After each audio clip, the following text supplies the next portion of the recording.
అందరికీ welcome back to my channel గమనతో గరకల. సో ఈరోజు వీడియో ఏంటంటే, నిన్న షార్ట్లో చెప్పాను కదా 2 కర్రీస్ చేస్తున్నాను. ఒకటి ఈరోజు చూపిస్తాను, ఇంకొకటి నెక్స్ట్ వీడియోలో పోస్ట్ చేస్తానని. సో అదే ఇప్పుడు బెండకాయ సాంబార్ నిన్న. అండ్ దానికి కావాల్సినవి మనం కట్ చేసుకోవాల్సినవి ఉల్లిగడ్డ, పచ్చిమిర్చి, టొమాటో అండ్ బెండకాయలు పొడుగుగా కట్ చేసుకోవాలి. సో ఒక ప్యాన్ పెట్టుకొని ఆయిల్ వేసి అది కొంచెం వేడైన తర్వాత ఆవాలు, జీలకర్ర వేసిన తర్వాత ఉల్లిగడ్డలు, పచ్చిమిర్చి వేసి అది కొంచెం గోలిన తర్వాత అల్లం వెల్లుల్లి పేస్ట్ వేసి పచ్చివాసన పోయే వరకు కలుపుకోండి.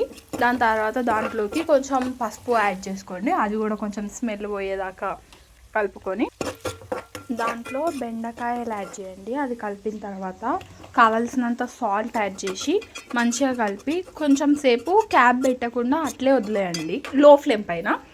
దాని తర్వాత టొమాటోస్ వేసి కలిపి అప్పుడు కొంచెం సేపు లో ఫ్లేమ్ పైన మూత పెట్టి కొద్దిసేపు ఉంచండి. సో ఆ టమాటోస్ అనేవి మంచిగా కుక్ అవుతాయి.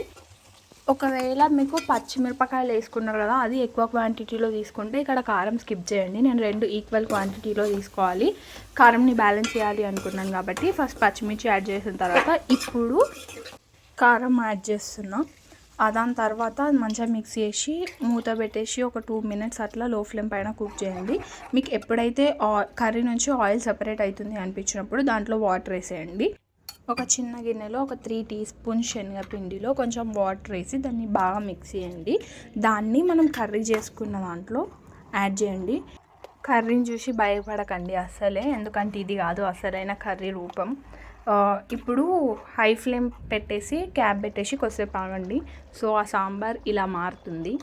ఇప్పుడు మరిగేటప్పుడు దాంట్లో కొంచెం ధనియాల పొడి, కొబ్బరి పొడి అండ్ గరం మసాలా యాడ్ చేసి ఇప్పుడు లో ఫ్లేమ్ పైన కుక్ చేయండి, లైక్ క్యాప్ పెట్టేసి. మీకు ఏ కన్సిస్టెన్సీ కావాలంటే, అంటే కొంచెం చిక్కగా కావాలనుకుంటే చికెన్ అయిన తర్వాత ఆఫ్ చేయొచ్చు, లేదంటే ఇలానే ఉండాలి అని అంటే ఇలానే ఆఫ్ చేయొచ్చు. దీన్ని దోశతో తింటే ఉంటుంది క్రేజీ కాంబినేషన్ అసలు, దోశ అండ్ దిస్ బెండకాయ సాంబార్. మీరు కూడా ట్రై చేయండి. ట్రై చేసి ఎలా ఉందో just comment it down. Bye bye.